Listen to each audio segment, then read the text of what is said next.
Hello,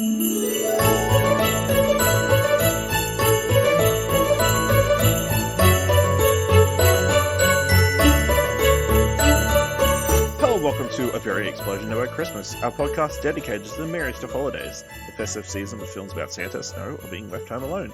Time of year we all come together and argue about whether hand-carved or blown-up decorations are better. I'm your host, Ashley Hudlin, helping me grow my heart 3 sizes of Christmas cheer. Still in flight. A lot of adult euphemisms in this movie. Blowing, sucking, you know. I'll make you feel better later, honey. You know, like there was a lot. Just gonna put that out there. The movie literally starts with blowing and sucking jokes. Yes, today we're talking about the new holiday movie, Candy Cane Lane, on Prime Video. Even that, candy cane, you know what I mean? Like, you love your candy canes. Yeah. You didn't even paint it fully.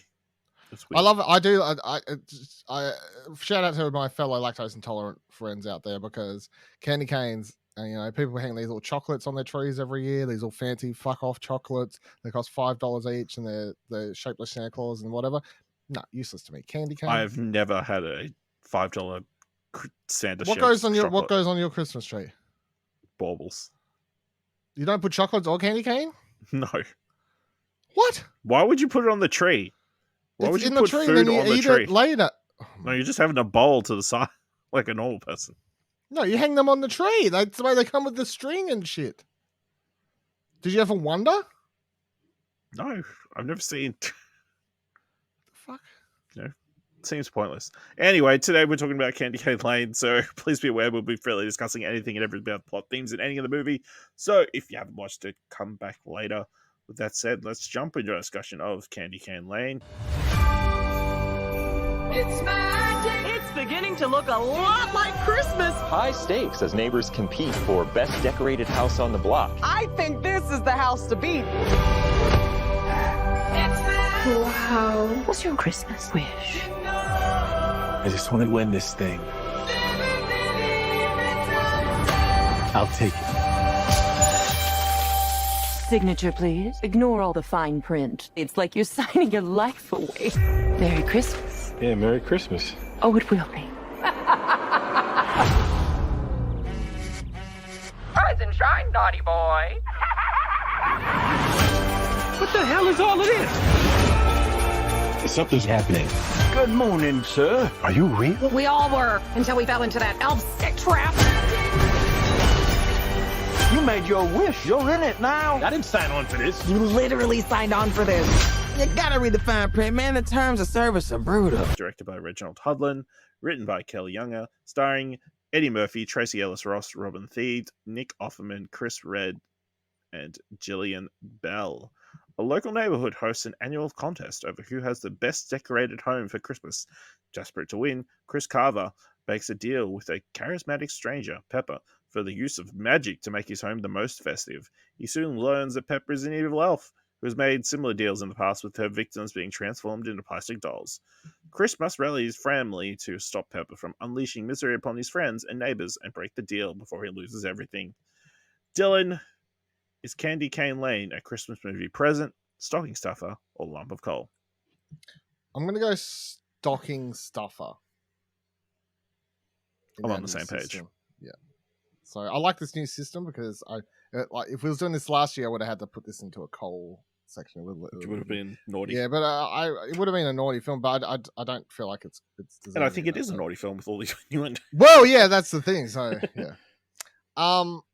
I enjoyed parts of it. I think when it plays into being the more fantastical elements of, you know, people being transformed into dolls and whatever else, that was really good. And the thing that got me was right when we get to the end of the movie and like he's briefly transformed into one himself. I was like, why wasn't this the movie? Like, I know there's so many budget movies. Maybe. But I know that like that thing's been done before, you know, someone's transformed into a toy or an animal or something, and then they got to spend the whole movie getting back to break a curse or something. But I don't know if I've seen that in the Christmas movie, and I just liked the almost stop motion animation style or whatever they were doing with those. And I actually feel like I was watching it, I was like, he should have just been stuck like this for at least half an hour of this film or something to add another element to it. Yeah, because all of that weirder shit I thought was funny. The stage when old mate was chucking the chickens down the conveyor belt, that shit was funny. Like when it went weirder, it was good, but when it just sort of came back onto reality a bit, tried to be just a normal movie. Yeah, I agree. I think it's it's a fine Christmas movie. Watch it this year, and then you probably don't need to watch it again. Yeah. I think Eddie Murphy is really funny. For what he's putting out a lot of energy. Tracee Ellis Ross is putting out a lot of energy. Jillian Bell is putting out a lot of energy. But yeah, just when it's just I think like you said, like when it's the normal segments, it's like uninteresting. I don't think this movie gets good till like after they steal the villages to take home. Having those characters and stuff. That's what I mean. Like when it goes more into that, like when the sillier the movie is, the better it is. So, and there's a lot of setup. Like you got to set up. They wants to win the competition, and oh no, he got fired from his job, and just before Christmas, and she wants to get a promotion at her job, and all the kids have their own goals. They had to have a lot of backstory as to why someone may want to win $100,000. Yes, which also because hilarious. He couldn't have just payoff. won it. He couldn't have just his promotion. He couldn't have just wanted it anyway. Like he had to have this, like him fired from the job and everything else. Like they're like, oh, we need a reason. Like fucking, even if he had the job, you could have just said he. No, they needed a reason for him to be home before Christmas, not working. Because it's Christmas. I don't know. How many? No, it's weird in America. I guess they don't. They keep working until Christmas Day. Well, no, do you get a break? No. No, exactly. So, like, we can't say that. Fucking working Christmas. But even Eve, it sounded like they went to be at school Day, till like.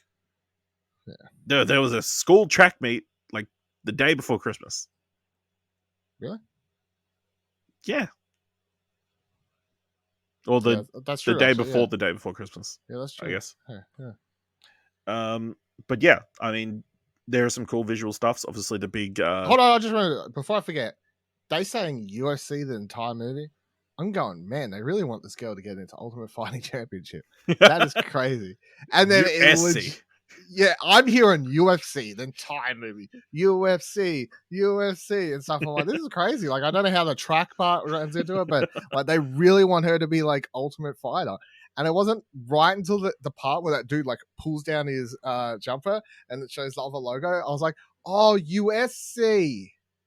Right. Okay, that makes more sense. But he was wearing a Notre Dame shirt. I don't know why you. No, he pulled it down to show his logo. He's like, she's not getting. Yeah, but he was wearing. But maybe then my brain like clicked and I heard it right or something. But up until that stage, I'm just hearing Ultimate Fighting.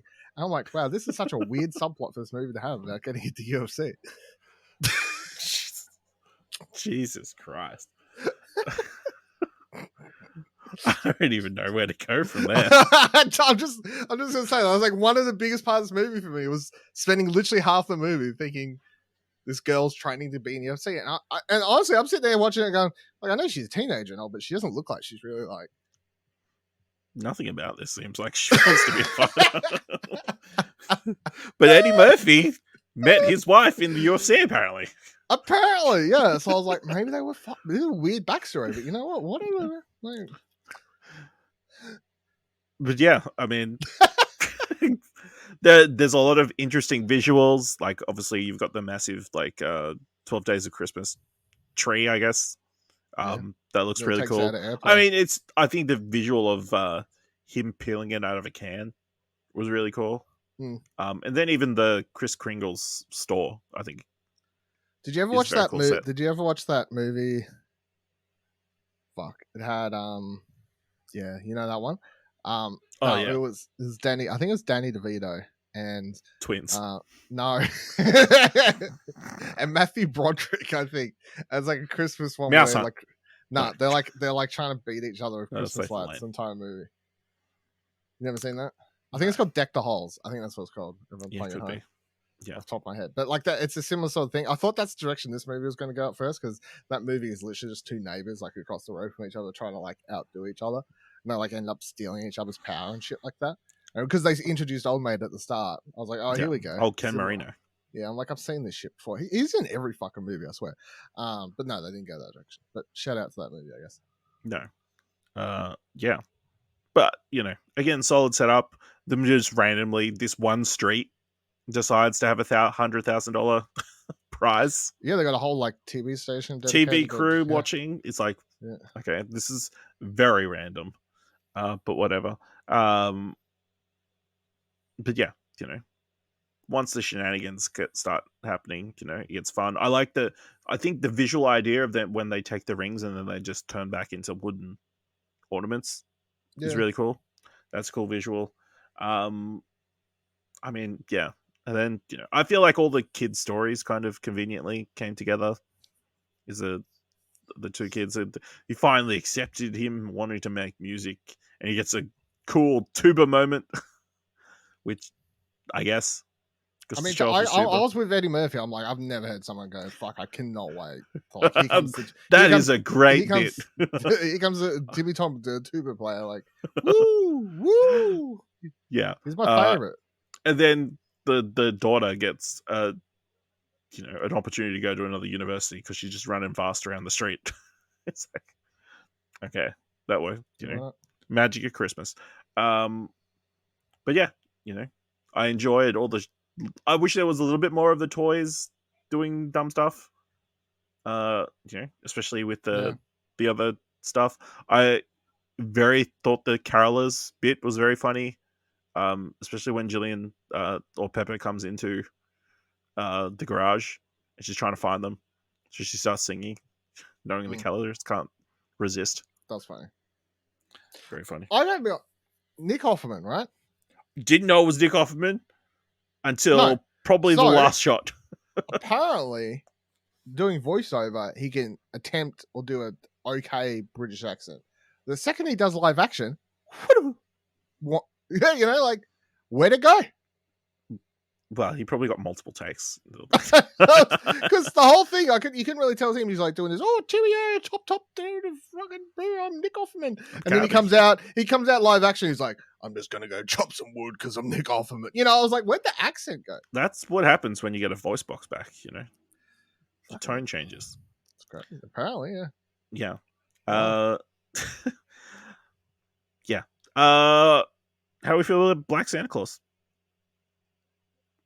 Nice outfit. Yeah, cool.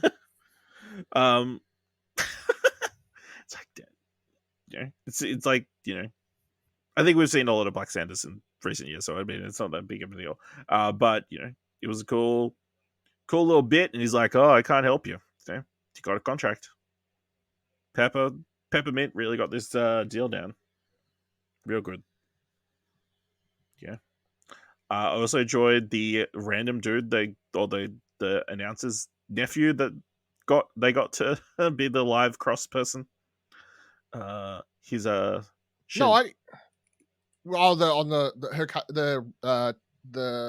dollar store Nicole Byers' cousin or whatever. Yes.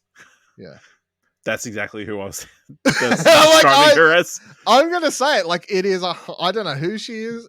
I'm sorry, but given that Nicole Byers, like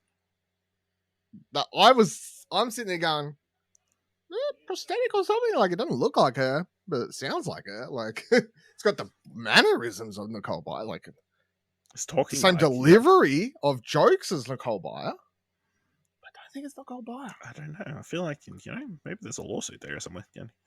Yeah. But yeah, did you have a particularly favorite moment?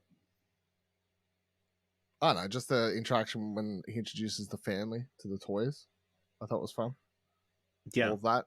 Just all the banter happening. Freaking out. Good. Yeah. Just not wanting to touch them. Not able to understand. Yeah. Yeah, that was really good. Yeah. I mean, it's all. I think I was like you. I really enjoyed him being a toy, and them going around in the toy car, them nearly stabbing a chicken to get a ring.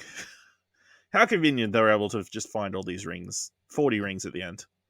So lost me at the end. I'm like, it's like, why did you bring all of them right to them. Why wouldn't you get these birds to go Yeah. in like various directions?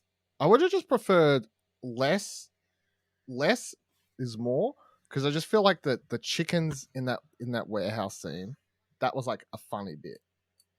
Especially because the chickens just looked very cartoony, obviously.